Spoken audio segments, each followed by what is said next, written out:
Hi, I'm Jeremy with the Yanmar Academy. Today's tractor tip will cover cleaning your radiator screens. Yanmar tractors use screens as an added layer of protection for the radiator.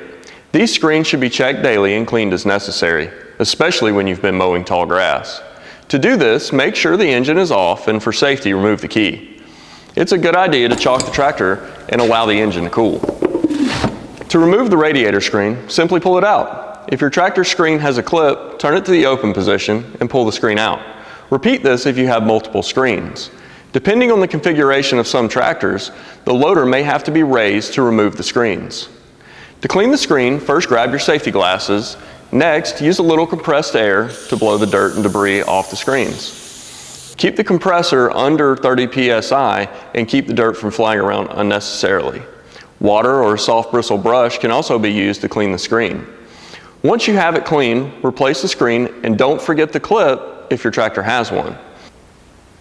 As always, thanks for watching. For more information, consult your operator's manual, ask your local dealer, or visit us on the web at yanmartractor.com. If you're already an owner, make sure you visit us at yanmarowners.com.